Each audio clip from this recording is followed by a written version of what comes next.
So here's where the Questions will come up. yeah. Okay. So we are live. Okay. Welcome to another virtual author event at the Poison Pen Bookstore. I'm John Charles, and I could not be more honored or delighted to have with us best-selling author Natalie Jenner, whose new book, Austen at Sea, will soon be available in bookstores and libraries near you. Before we begin, the Poison Pen does have copies of Austen at Sea on order. We would be happy to hold one for you or put one in the mail. Just give us a call or go online to the Poison Pen Bookstore. Now I would like to welcome Natalie Jenner. Hi, John. Thanks so much for having me in Arizona for a little while at least, where I'm sure it's much nicer. It got very stormy out, so I hope my Wi-Fi stays secure. We've not really had spring. I'm up in Canada near Toronto, so Wow. so excited to talk about my book today with your store. You guys have been incredible to my books over the years. So I'm Well, just super grateful to be here. you write amazing books. But before we talk about your books, let's talk a little bit about Natalie. Who was Natalie before you became a published author? There was many things.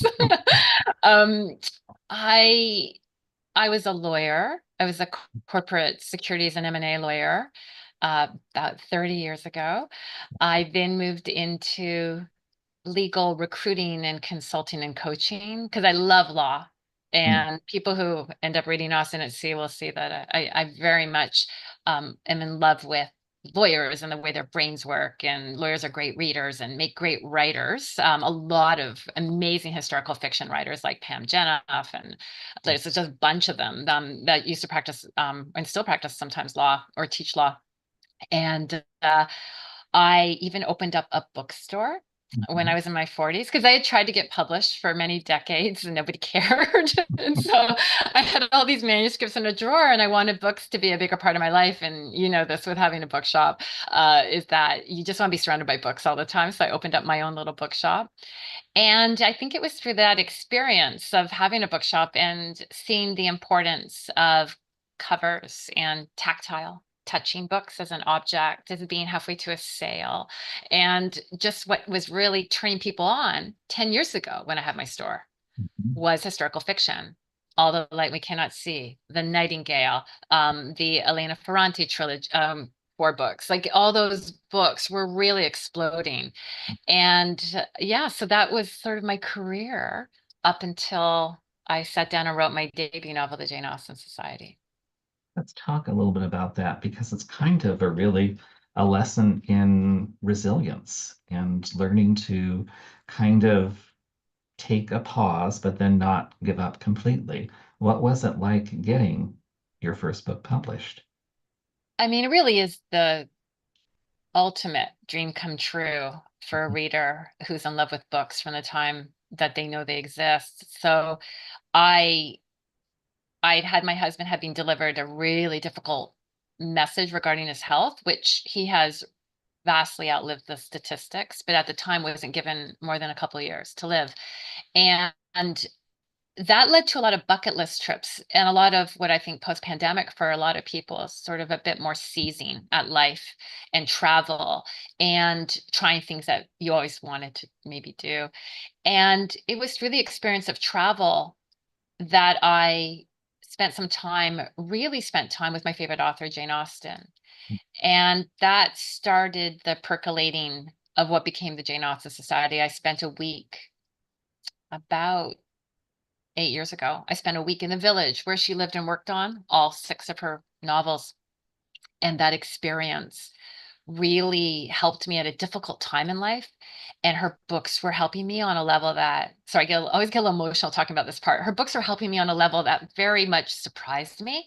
And I got very interested. I think the law part of my brain got very interested in why Jane? Why was she helping me through this very difficult time? And yes, it was an immersion in Jane Austen that led to me writing. I mean, I really powered out the Jane Austen Society looking back. Like I went into a real immersion creatively and imagination wise. And I didn't want to try and get published because my husband and my family had watched me for decades, so close, so heartbroken. And I told them I'm going to write again. And I told them what it was going to be about. And I give my husband a chapter a day with all my books, John, with all four of these books. Mhm. Every day I write a chapter in the morning from 5 until like 7. And then I do the rest of my morning. And then my husband and I have coffee together and I give him the chapter and I sit there the whole time going, how good is it? Come on, is it good? And because that's what keeps me going. And I remember he read half of the Jane Austen Society and he said, oh, you've got something here and you need to send this out. So I sent it to a bunch of agents at the worst time possible, the Saturday afternoon of like the July 4th weekend in 2018. And my agent, Mitchell, who's amazing, I got the email on the Monday, in the That is middle, like a amazing. lunch hour. It's like, give me an exclusive, give me 24 hours. And I talked to him on the phone. He said, this is going to be a bestseller. It's going to change your life. Hmm. So that's how it happened. So it was an incredible experience. I did debut the book published in May.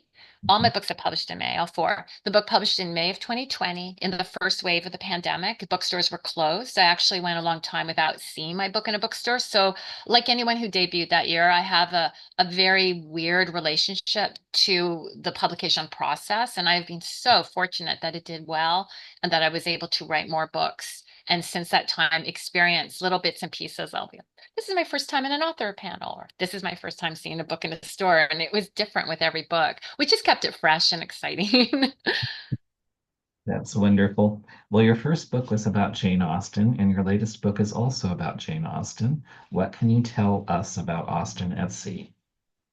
Well, Austen at Sea actually was born as an idea at the same time that the Jane Austen Society was, because as I was immersing myself in Jane Austen, I was doing a lot of sideways research and reading books about her fans, books about people like me. And there was an amazing book that came out in the fall of that year of 2017 by Professor Juliet Wells called Reading Austen in America.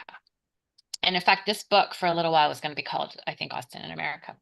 That was my working title. And she had written about these first editions of Emma that were pirated and published in Philadelphia, because in those days copyright law isn't like it is now. And they're missing, but there's a handful of them in different libraries and museums in America.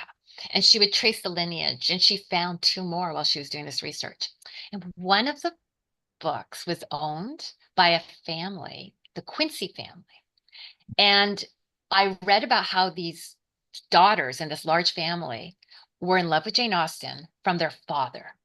And I have a lot of male readers. And I actually have had two male audiobook narrators. I write at least as many scenes that are just sometimes men talking as men and women.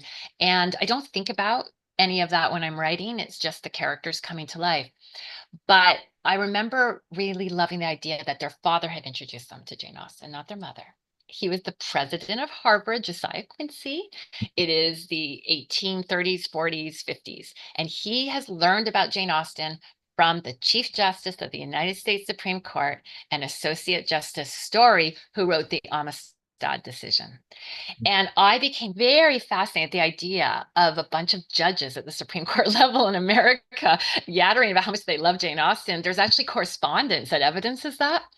And in 1852, Eliza Quincy, the eldest child and the unmarried eldest daughter, writes basically a fan letter to Jane Austen's last surviving sibling, Sir Francis Austen, who at that time is quite old, and basically asks for Jane's signature. And he has to cut it out of a letter and mail it over to her. Years later, her sister will actually go visit him in Portsmouth. And I remember when I heard that story thinking they're like the original fangirls, groupies. This is great. And I went, I think I'm going to write this one day. And I didn't know when, but I just remember I was doing an event with the Rosenbach Library in Philadelphia, and I learned about the Rosenbach brothers. And there's the two brothers more in the 20th century, and they had been collecting first editions, Frankenstein and things like that. And they leave a bunch of books and really valuable stuff in a trust, and it becomes the Rosenbach Library. And I was doing an event there. I hear about them. And that very month, I thought, two brothers in Philadelphia, two sisters in Boston. And that was my plot. So the book is about basically these two daughters. Their father is on the Massachusetts Supreme Judicial Court. Everything is made up. But I set it in 1865 because, as you might know, John, a lot of my books have more of a post-war wrestling Setting.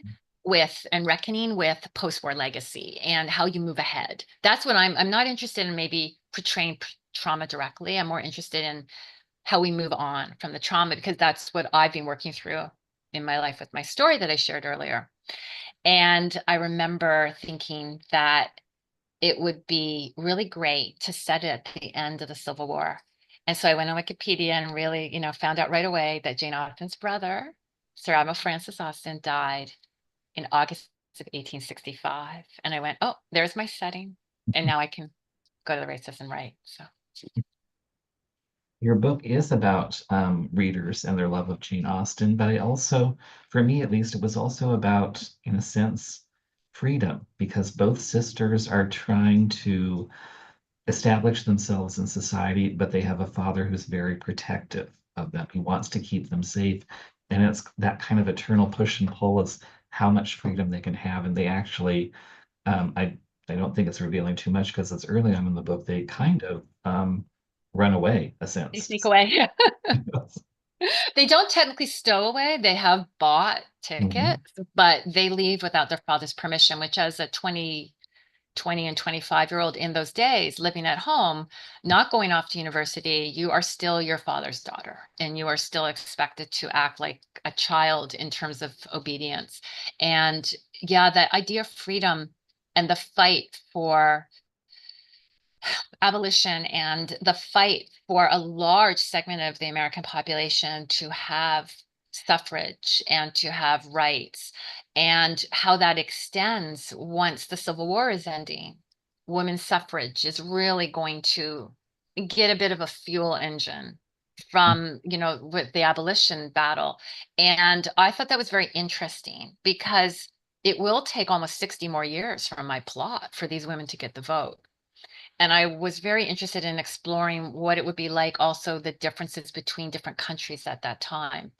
And so there is a major plot line involving courts in England and America arguing because they're a little further ahead in America. But why are they further ahead? And why are governments making and courts making the decisions that they are about who is a citizen, who gets to own property, things like that? The lawyer in me found that very interesting. But with any story, I most want the reader to be, can't put it down, entertained. Entertained, So yeah. I try very hard to sort of manage the fascination I have with the law and make it a bit more not palatable but whimsical almost, a bit more of a romp, you know.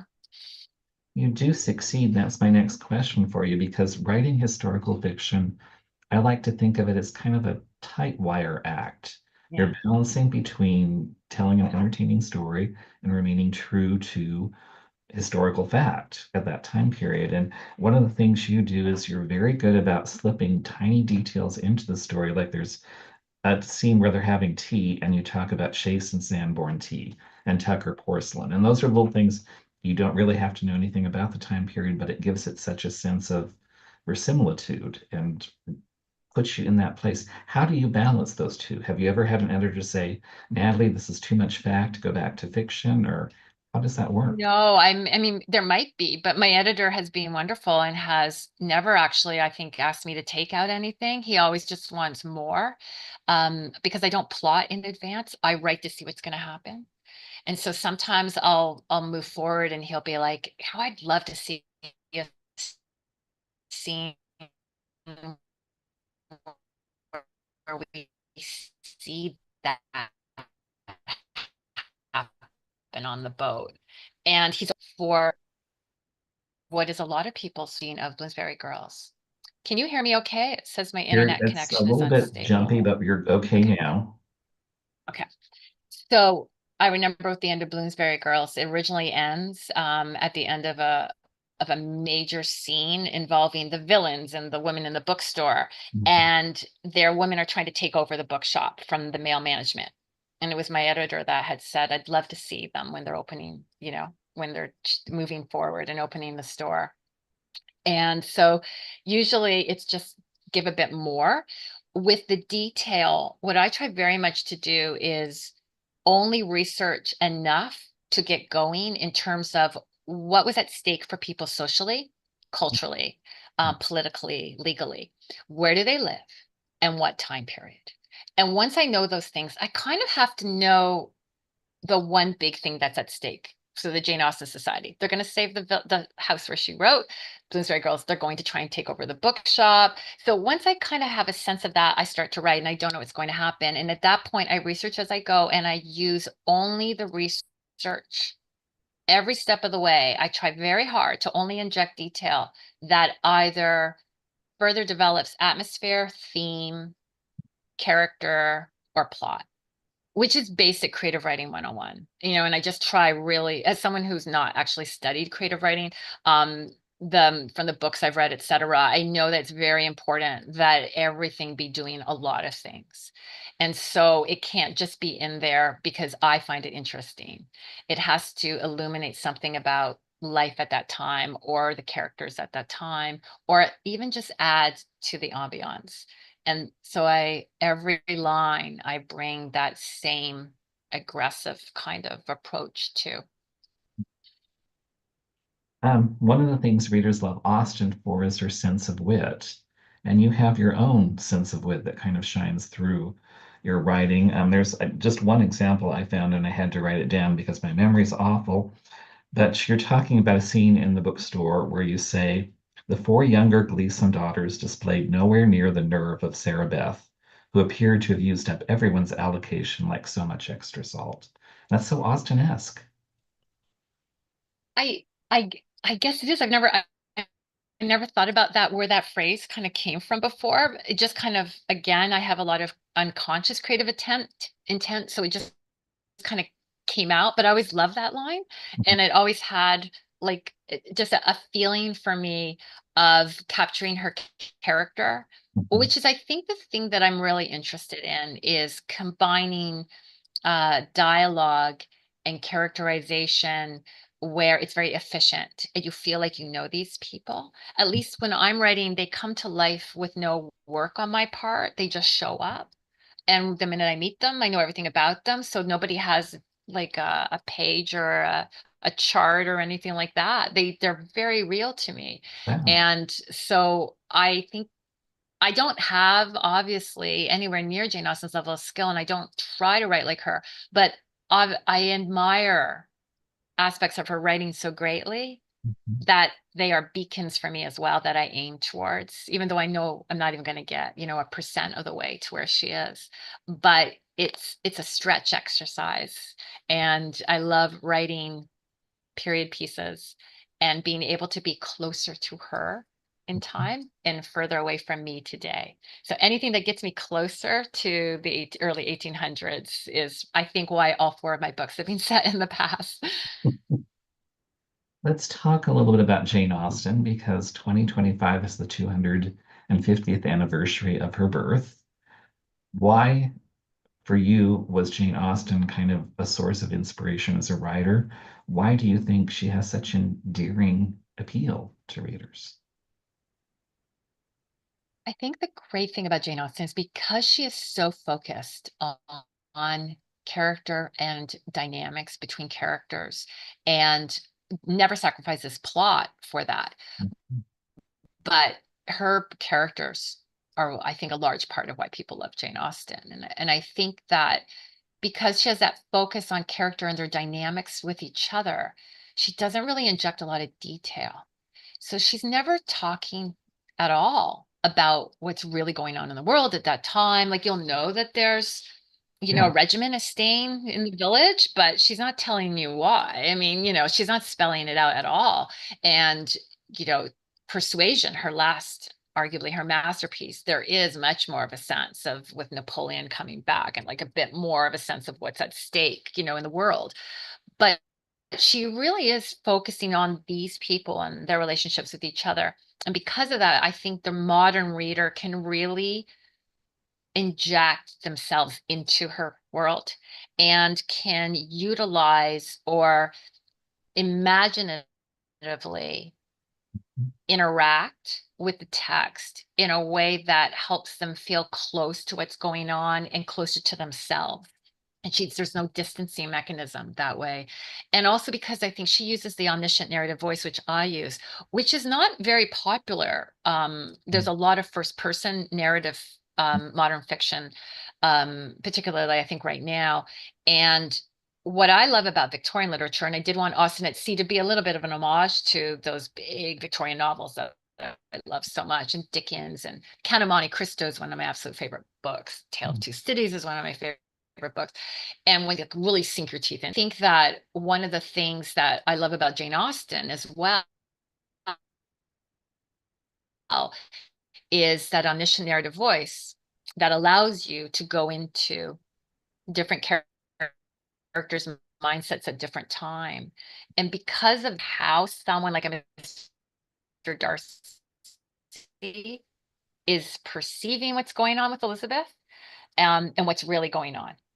And in doing that, it creates moments of wit. So I think that Jane Austen's humor is very solid and lasting because it's very much coming from human nature and not our interaction with our period of time in which we live. It doesn't get dated. It's very much about human frailty, human flaws, the way Shakespeare is. And so we can all relate to that. We can all relate to being the somewhat overlooked middle sister, the spoiled baby, the overly perceptive eldest child, the family dynamics, and the Bennet family and the Pride and Prejudice are so. In fact, John, like when I first read Pride and Prejudice, I was very young. And I remember reading that first chapter. I mean, I was young, like 9. And I remember reading that first chapter and going, oh my gosh, like Mr. and Mrs. Bennet are kind of like my parents. And I hadn't seen anyone like my parents in books up until that time. And Pride and Prejudice, I think, really suckers you in that way. And I remember thinking that it reminded me of a lot of people's parents. And that I think is another part of her legacy is that reality to human behavior and that we can relate to today, centuries later. I think I read somewhere that you'd written something that was quite interesting. Our relationship with Austen's work can change as we age ourselves. We look at characters one way when we're maybe in our 20s, and we see something different in our 40s or 60s. Absolutely. I think that there's a great line actually from one of her relatives who wrote a memoir more in the early part of the 20th century, which is that she goes from strength to strength the way that we do. And I remember thinking that that is why you can grow up with her literature because she has planted so much in there. And that is when you know you're looking at genius, right? It's like Shakespeare. I mean, it's a bottomless well. Like you can just keep finding stuff. And she is consciously and unconsciously, as a writer, working on so many cylinders. And it's all getting in there. And so you will always be able to find something that's relevant to you, no matter your age. And her themes are also eternal. Her themes are really, I think, very much about how do you get what you want and still be true to yourself? And it's that battle for authenticity when there's so many challenges to that, socially and economically, um, romantically, is like, how do I be myself and get what I want? I remember when I was a career coach, I would say to people, is like, when you're looking for a job, it's like you're trying to get people to help you without asking them for help. That is like your battle. And I think that there is a lot of what Jane Austen is trying to teach us is that by being true to yourself, and I think Fanny is a really, in Mansfield Park is a particularly good example of this, is that by being true to yourself, it is very difficult. There will be challenges, there will be loss, but there will be value from that resilience and that fortitude, that will ultimately, you will see the value of it, but you have to hang in there and not go for like short-term rewards. And so I do think that that is a great thing about her stories is that you can find lessons in them at any age. And the biggest lesson of all of being true to yourself, at least for me, that is the lesson I take from her. And as I read her, as I get older, I see things about how to be a better parent, at least how to not be a bad parent. And I see lessons for um, staying the course and having more perseverance, and how each of her characters, some of her characters are often polar opposites or somewhat extreme. Jane versus Elizabeth, especially in the sisters, or, Eleanor and Marianne. And I love that sibling dynamic in her books because siblings share everything, right? They're completely made from the same two people. They share more than anyone else in the world is going to share. And because of that, you can kind of see them as a yin yang thing. And I really find that fascinating as well. I have an only child, and as I get older and I see my 10-year difference to my sister, I get very fascinated by her portrayal of the sibling relationships, because these are families that in the 1800s were having 7, 8, 9 children. And Mhm. so that was something that I wanted to actually explore in Austen at Sea. You did both through Charlotte and Henrietta and the two brothers who own the bookstore. Yeah. Let's talk a little bit about your writing process because you had written something that I thought was really interesting. You said in general, it turns out that I am a writer who needs to feel hope to sit in the chair. Can you elaborate on that? I write from a position of wanting to make something that not only makes me ultimately feel good, but that I think conveys a positive message and will make the reader feel more hopeful at the end of reading than they did heading in. For me, that is my goal as a writer. That should by no means be everyone's goal. I think everyone is writing from their skill set and their heart. And my heart, being damaged as it was years ago with the messaging regarding my husband's health and still dealing with my husband's health, I don't need to read things that make me feel hopeful at the end. I mean, some of my favorite writers are like Graham Greene. So it's not that I need to read that way, but as a writer, the thing that makes me excited to sit down is that sense of people figuring it out, becoming better through their relationships with each other, saving something, building something, creating something new. That is what, or at least with every time we say goodbye, I wanted Vivian to make peace with this. What do you do when you've made the worst decision you can make? How do you move on in life? So I wanted to show somebody making both peace with that and amends. And that in and of itself gave me hope as a writer, was to get her through that journey. And so that's why I sit down. And the best thing about writing the books that I write for me as a writer is how, sorry, I get a little emotional at this too, is how people reach out to me and tell me like I was going through a really hard time. And this book really helped me and like it gave me hope. And so then I'm like, okay, that's what I set out to do. So I felt good. I can see your passion for the creative side of writing in your books, but I also admire you have a somewhat practical side to your writing career that's come up because I think not only did you work in a bookstore, but when you were sitting down to write the Jane Austen Society, you very smartly said this book needed to do three things for you. You had to love writing it, your husband had to love reading it, and here's the commercial part, which I don't think is a bad thing. It had to have a hook. Yeah. I mean, that was the thing that you learn. I mean, there's so much great writing out there. Yeah. There's so many amazing books coming out all the time. And it's such a crowded market. And I saw amazing books come into my bookshop and nobody had interest in them. They hadn't heard about them. Maybe the marketing wasn't done the right way or the cover didn't grab them. And great writing gets missed all the time. And so I think there's no shame in saying, if I write this, I'm going to go on this journey again and spend a couple years of my life. I want someone to read it at the end. I used to write not thinking about that, and that was great, but nobody read those books. And frankly, I don't even know if I can find them in my house. I mean, so in a sad way, they don't really exist.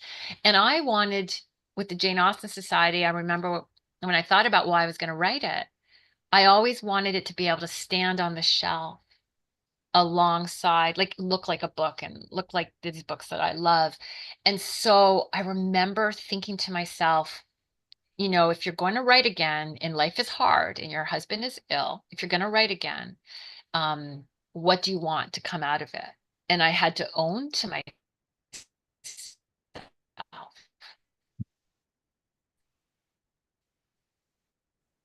Yep. Did we lose? uh, There we go. there's an MBA program through Harvard and only published by a big publisher. Like that, if I was going to do that, I wanted to get published. And I had to, I'm not saying that's necessarily why people should write, No. but for me to try one more time after having written five in a drawer, that was important to me. And I think the law side, as well as having the bookshop, does enable me. And I was frankly in sales and marketing for decades as well as a consultant. So it does enable me to sometimes be, I think, very focused on what is it you most want out of this, and then work backwards from there without feeling like I'm sacrificing any of my creativity. So I was very lucky with the Jane Austen Society, very fortunate to get published writing a book from my heart that I wrote ultimately for myself, not knowing that this would happen. And how lucky am I that with St. Martin's support, I've been able to do that three more times. Really makes me feel like one of the luckiest authors I know. Well, I think it's also talent too, but we can talk a little bit about that. I think what also may have helped you is having owned a bookstore, worked in a bookstore. You understand how books get into readers' hands. At one point, you Yeah. realized the importance of them just seeing the cover because so many books get lost on the shelves. And I think you actually said that a friend told you that you were doing unintentional market research on what kinds of books sell when you owned your bookshop. Yes, yes, that was my friend Trish. She's very funny and really smart. And I was I wasn't aware that I was doing it, but I was paying attention. I mean, you can't not, right, John? When you're in a store all day long, people come through the door and you are seeing, I mean, booksellers are so important because they are seeing everything that resonates and what word of mouth can do and how important the cover is, all these elements that go into a book. And I think that booksellers play such an important role in getting good books into readers' hands. I know there's now a Netflix movie based on the storied life of A.J. Fikry. I am pretty sure I read that there was a bookshop in Maine that was responsible for moving like thousands and thousands of copies of that, tens of thousands of copies of that book in like a period of time. That was, not the reason for that book's success, but a huge factor in it. And I think that a bookseller, when they know that a book will really work for you, and can shine that light on it, I really believe that the Jane Austen Society and that my career really rests in both my publisher's hands, but also in the hands of the booksellers that during the pandemic had read it, and it was an indie next pick, as was Bloomsbury Girls, and they really, really got into readers' hands, for which I'm so grateful. So, well, full circle there for me as a former bookseller. So it's wonderful. We mentioned book jackets, and you have some really terrific ones. How much input have you had into deciding the covers for your books? I mean, sometimes none and sometimes a lot. And I think that's what's really, great about having a team is Michael Storings, who also does those wonderful puzzles. The puzzle guy, I call him, but the beautiful puzzles like Central Park and, Bloomingdale's and things like that. And he's done all four covers. And sometimes my editor will ask me, do you have any ideas? With the Jane Austen Society, there was no input. The funny part of that was that I had said, I'm really not sure I want backs on the cover. And when I first saw the Jane Austen Society, and it was five backs on the cover, and I was like, oh my God, are they trying to kill me? But the reality is that one of the things you learn is you have to let the stuff really percolate and marinate. So I kind of like stepped back, and literally after 15 minutes, I went, oh no, that's a movie poster. That's stunning. That is a great cover. And that's actually a lot of people in my life's favorite cover. So with this book, I said to them, like, I think the sister relationship is really important. And I'd love there to be some semblance of the Sisters at Sea. And I love that they have picked these floral themes and these color and font themes that have continued through my books, which make them very easy to sort of see and kind of go, oh, I wonder if that's by Natalie Jenner, which is always a help with books that do play off each other a little bit, although you can read them independent of each other. So I think the cover is incredibly important, and I've been really, again, lucky to be able to input on that when it's been necessary, and sometimes I haven't had to say anything, but I love them all. So Do you want to say anything about the special artwork you commissioned for Austen at Sea?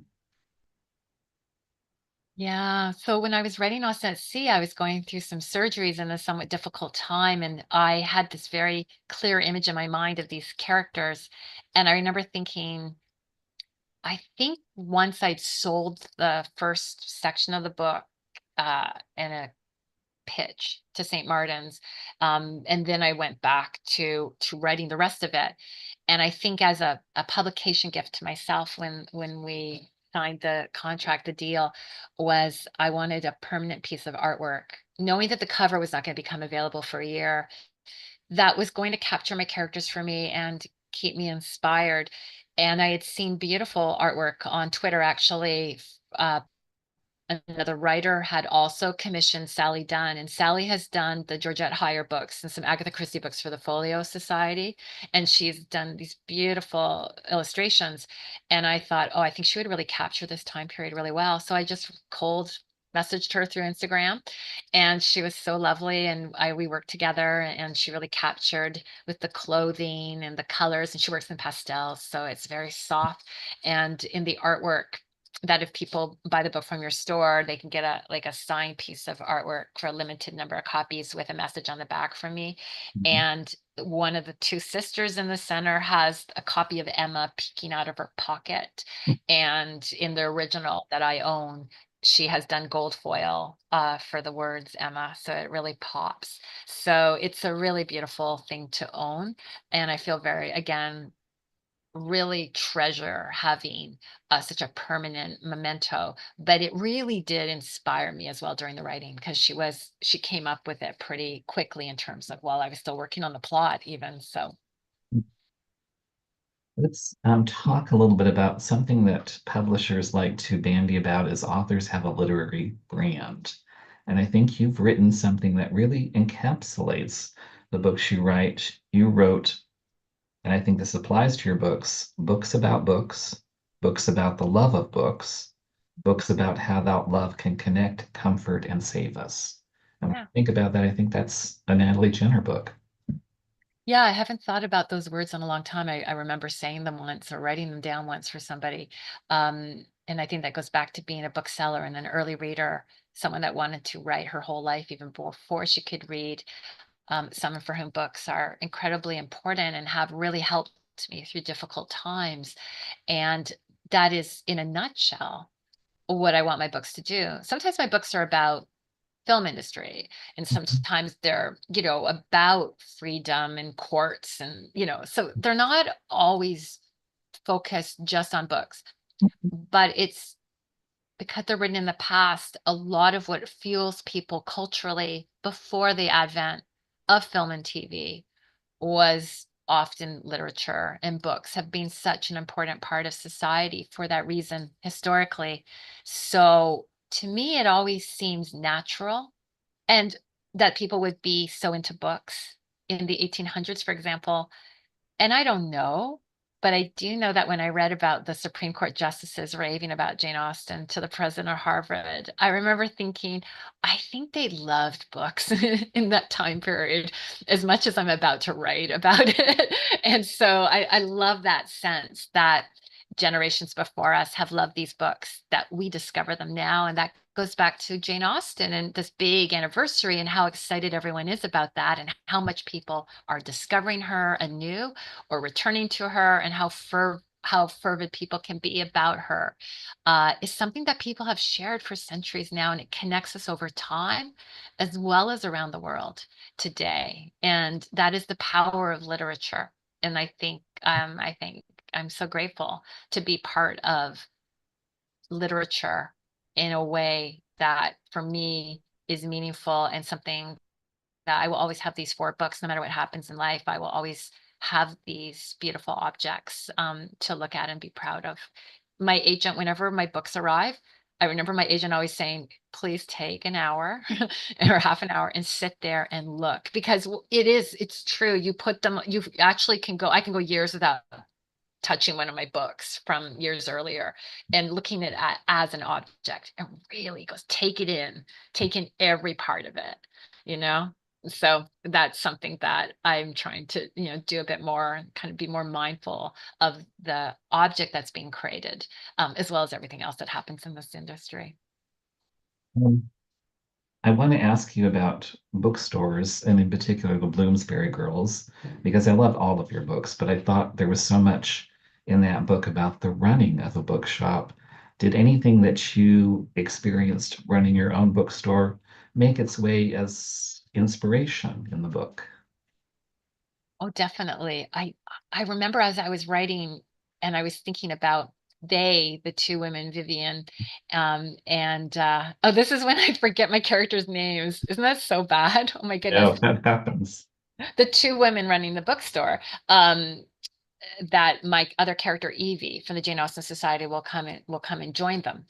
And they are thinking about the 100th anniversary of this Bloomsbury Books and Maps store, and what can we do? And they're thinking about, let's get some ribbon that's engraved to tie around the books. And I was doing different things like getting tote bags engraved, but it was still that way. As a bookstore owner and a bookseller, you are always kind of thinking about how can we do something just a little new and different, to get the customers to make it an elevated experience. You're always looking for ways to make it feel, I think, like the most wonderful space that people can get lost in.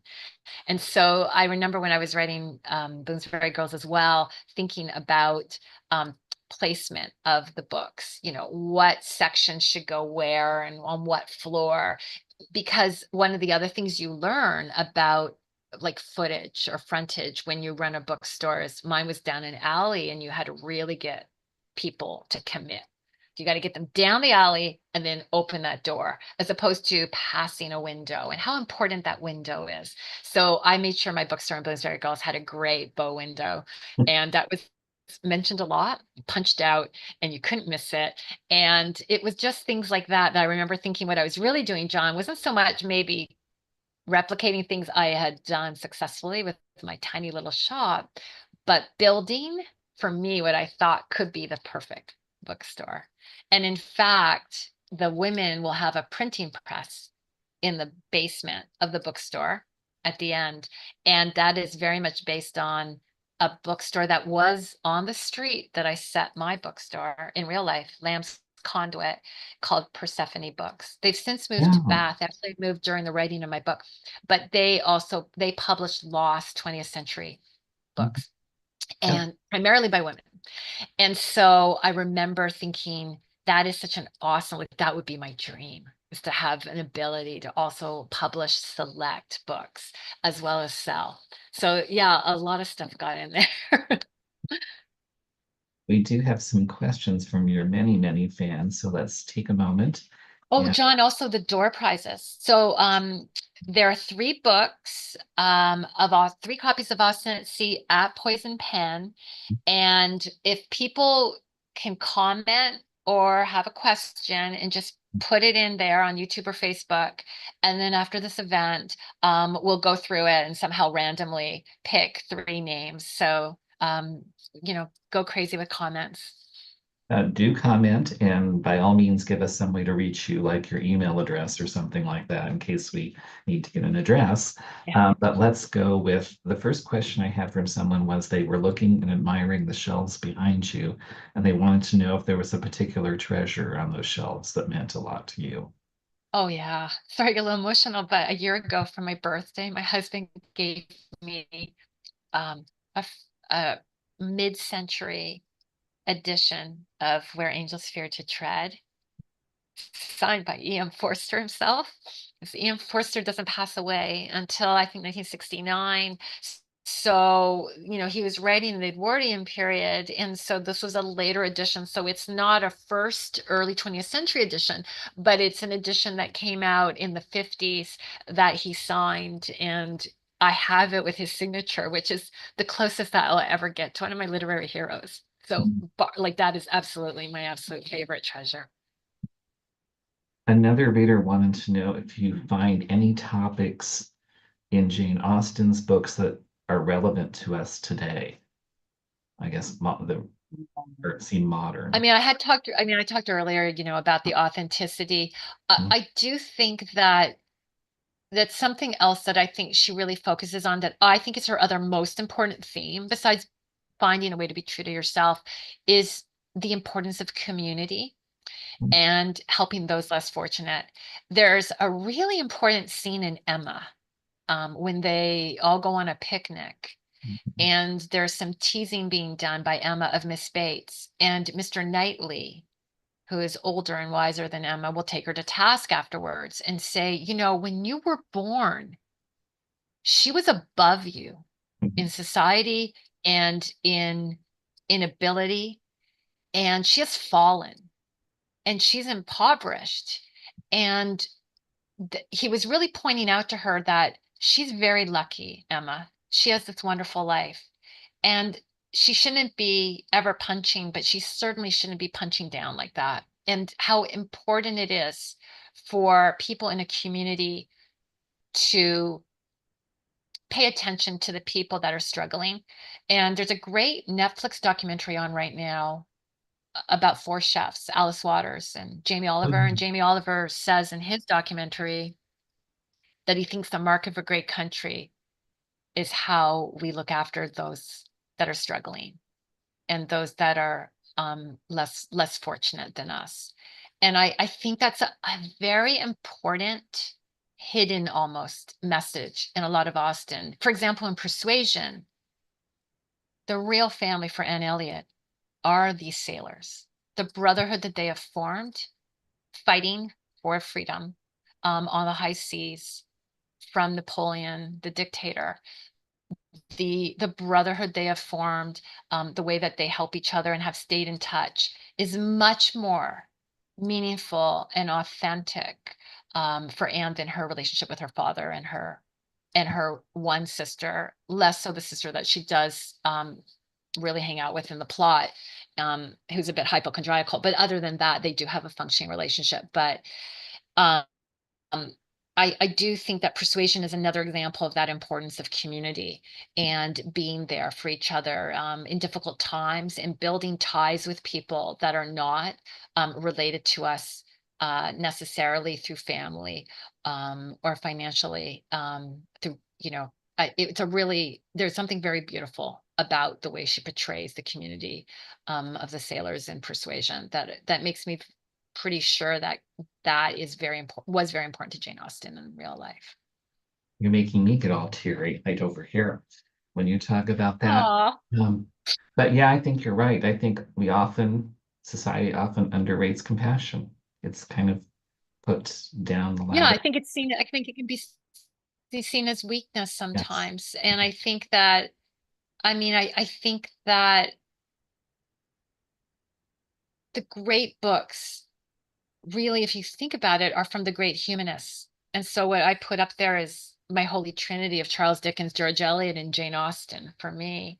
But also in the 20th century, Ian Forster and Virginia Woolf, is writers who not only capture humanity, but show the best of humanity in action as something for us to aspire to, and to learn from the characters, um, how to be our best selves in a way that's not preachy, just incredibly exhilaratingly entertaining, which is what you get with Dickens and Austen. And, George Eliot wrote the social novel. Middlemarch is the social novel.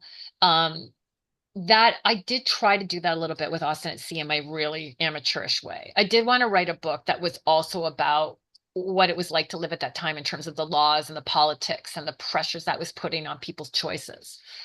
but these are your ultimate humanists. And I think that's one reason their literature like lives on, because it does ultimately give us not only hope, but a map for maybe how to be better, and in a way that is not preachy and resonates and is important. We have another question. I'm not sure you can answer it, but I'll give it to you and you can give it a shot. Do you have a favorite Austen novel? What is your favorite? I mean, it does toggle a bit, but if I was pushed against the wall, I would say Pride and Prejudice because of its sheer effervescent energy and humor and delightfulness. Is It's so vibrant and so fun. It's just fun. And I think that it's probably my favorite because it was the first I read. So, and they say that people say that all the time, right? With like TV sitcoms, it was like the first episode of Cheers that you saw will kind of be, or Frasier will be your favorite, decades later. So I think it's Pride and Prejudice. I toggle it on an intellectual level with Emma, which is the gift that does not stop giving. Every time I read Emma, I see something new I never noticed before. It blows my, and I've read it like, dozen times. Um, and Persuasion, which I think for women especially, there's something about making a mistake when you're young and getting a chance, a redo is the ultimate in hope. And I think that there's something so wonderful about the satisfaction of Persuasion, of the character of Anne is so amazing. And to see her get what she deserves and the value of everyone around her appreciating her and how that grows through the text, and her ability to connect all these different people and to connect them to her and to connect them to each other is just, she comes alive and is still who she was. But she's learned some lessons along the way. So I think on an intellectual level, Emma is incredibly brilliant on a textual level of what it does. And I think Persuasion is incredibly affirmative.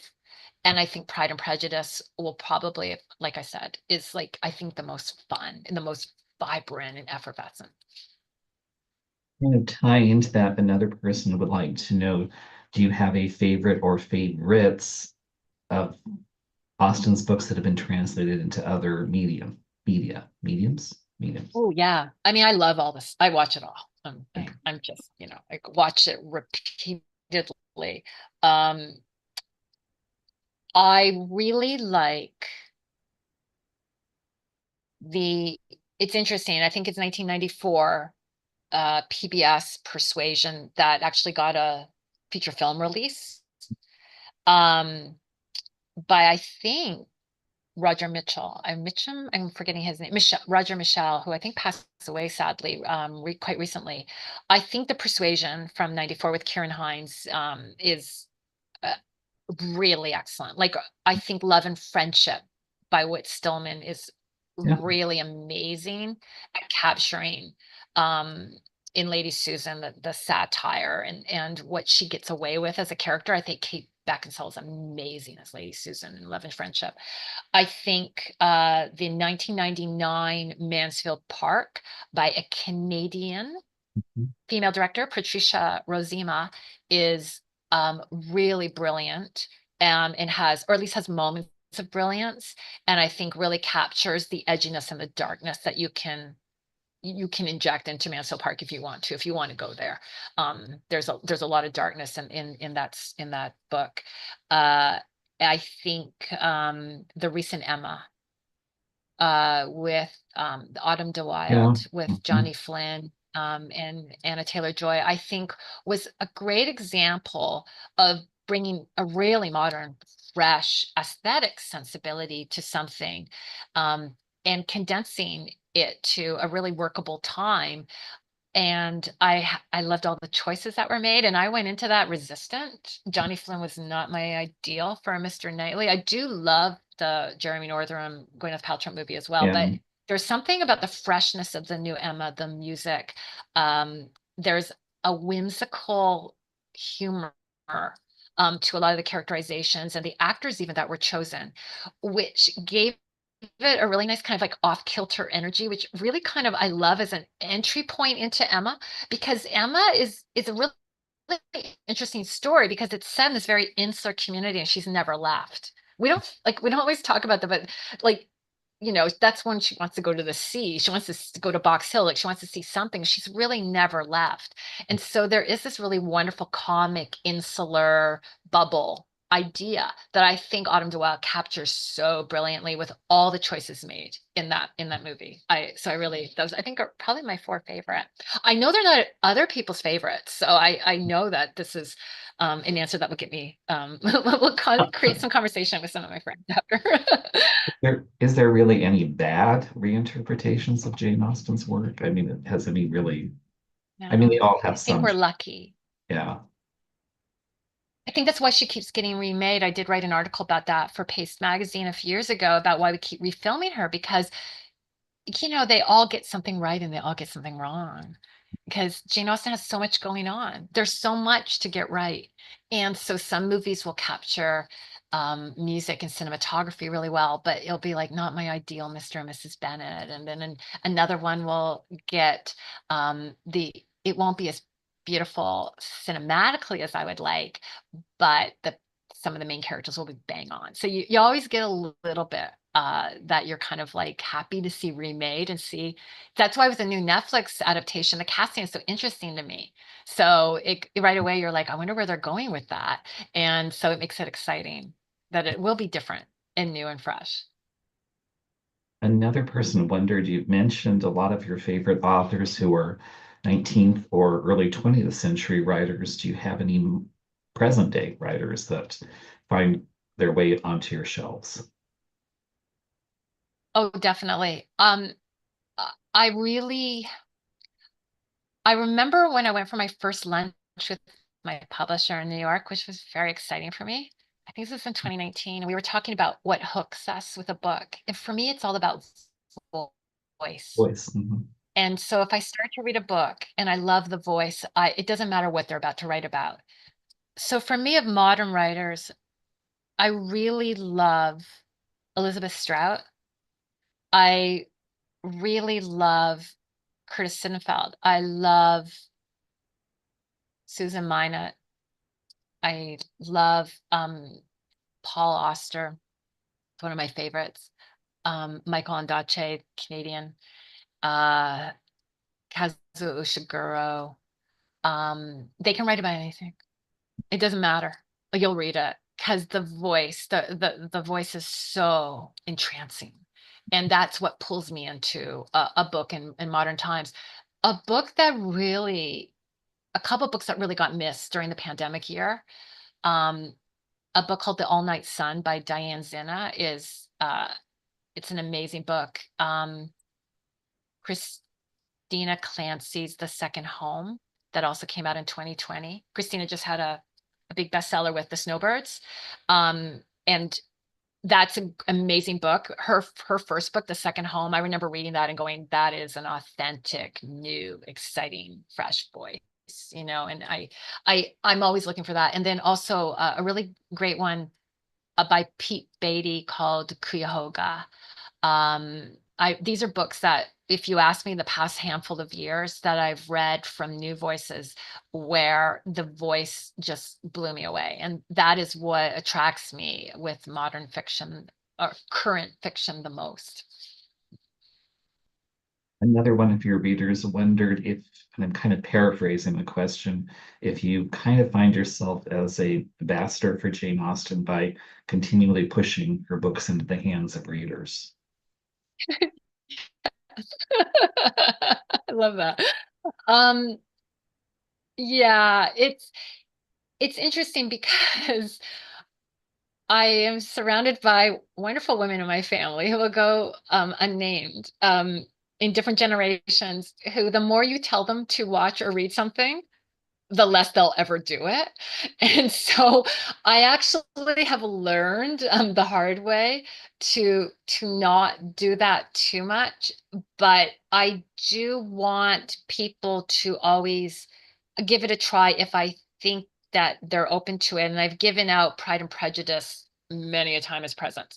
As a thank you gift to some of the authors that were kind enough to read Austen at Sea, there's a Canadian publisher called Plumleaf Press that brought out this gorgeous anniversary edition for this year of Pride and Prejudice. It just came out last week, and it's got sprayed edges and hardcover and gold foil, and it's just stunning. And I was honored to write the introduction to it. So, I'm always finding ways to share Pride and Prejudice, especially with people. And I think the movies are such a great entry point for women who, or not just women, men, but parents, I should say, who love Jane Austen and want to share it with their children. The movies are very clean and very, there's never a lot of visuals that would be controversial or that would have to be explained, as a side conversation. So you can really like enjoy those movies. And I think the re-release for the 20th anniversary of the Keira Knightley Pride and Prejudice, which you'll notice I did not mention in my favorites, although I love it. But it's being out in theaters. And my daughter and her friend just went to see it yesterday, up here in Toronto. And it's a situation where in those 20 years, you had me going to see it as a new mom, and now my daughter going to see it in her 20s.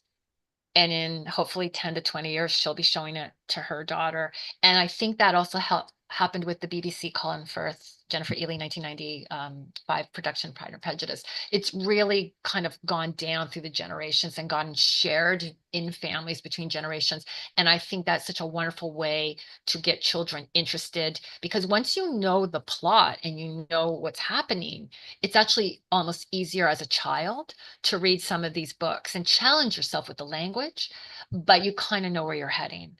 And I think that's one of the other great joys and values of having so much wonderful media about Jane Austen, which I eat up. I love it all, like I said.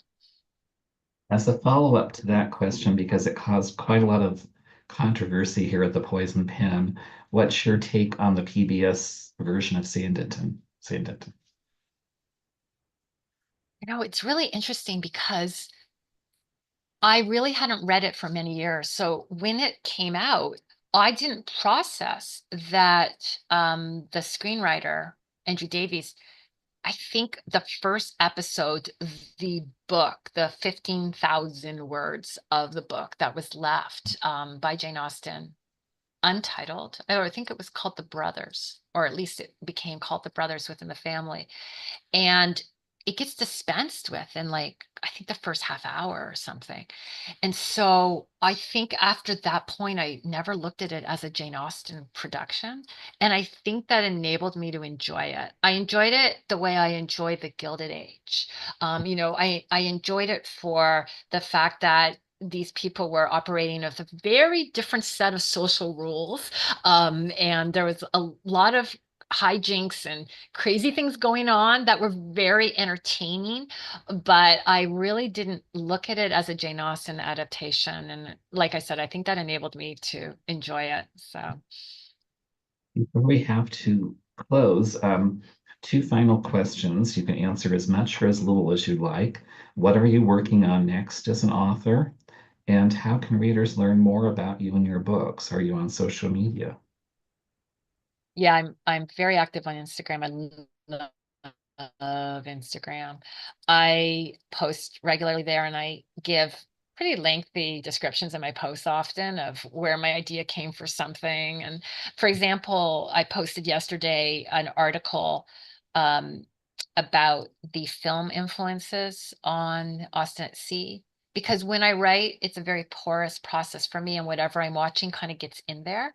You might find this interesting, John, but they live on Beacon Street. Um, at a number 11 Beacon Street on Beacon Hill. When I was about to start writing Austen at Sea, I was binge watching Cheers because I was recovering from surgery, and I'd never noticed before that Cheers was across from a park.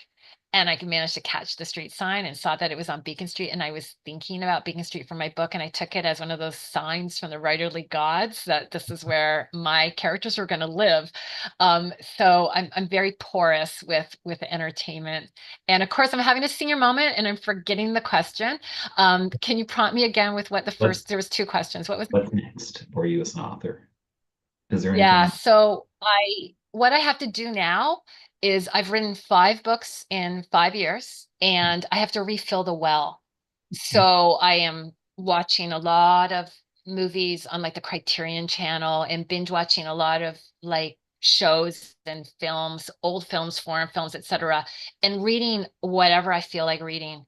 And through that experience, I have come up with an idea that I'm playing with. That is actually, it's historical, but it's set in a more modern time period, and it'll be set, if I write it, it'll be set in New York, which is one of my favorite cities in the world. And I used to go every year to New York, or sometimes more than once a year, from Canada. So I have always been very interested in 70s music and Jackie Onassis. And so I'm playing around with that. But what I'm really mostly doing is refilling the well. So I don't know what's going to happen next for sure. But I think it's very important to, you have to, for me as a writer, I have to be a dog with a bone. I have to get an idea, and I have to be like, I have to write about that more than anything else. And if I don't feel that way, I just wait till it happens. Because I'm very lucky. I'm a pretty quick writer with the first draft. So what's more important to me is that it be the right time in my life, the right morning, the right hour, to sit down and start just typing and see what happens. And I trust that I will pick the best time, because it has, knock wood, worked out so far for me as a writer, that I've loved every book I've written, and I've always felt really happy at the end that it was that I wrote it. So I trust that I will feel that again. Well, I can't believe how quickly our time has flown by. We've been very fortunate at the Poison Pen to have with us virtually author Natalie Jenner, whose new book is Austen at Sea. Look for it at your local independent bookstore. Look for it at your public library, but do read it. It's a truly wonderful book, one of many by Natalie. I want to thank Natalie for taking time to be with us, for sharing such wonderful thoughts, and for you tuning in virtually. Thank you for joining us at the Poison Pen Bookstore. Thank you, John. Thank you, everyone, so much. Have a wonderful evening. You too. In case I lose you, Natalie, as I click on buttons, wonderful job. Oh, no, thank you, John. I was thrilled to be invited, and really grateful to you and to Jen, who Oh, works with you, for having me on to talk about my book. oh, thank you. It was amazing. Okay, Talk to you later. great. Have a great weekend. Yes, week. What are Week. we on? Are we Oh, I don't know. Monday? Yeah, Music we're Monday. and press. Yeah, Yeah, yeah. I'm thinking. Oh, well, I'm sure we'll Thank be you in so touch much. again. Thank you, Yeah, Natalie. so just, yeah, if you pick some names, hopefully Do that. we'll be able to figure it out. Yeah. Yeah. Oh, And also, I know a lot of the people that tuned in, so I should be able to track them down. okay. That's great.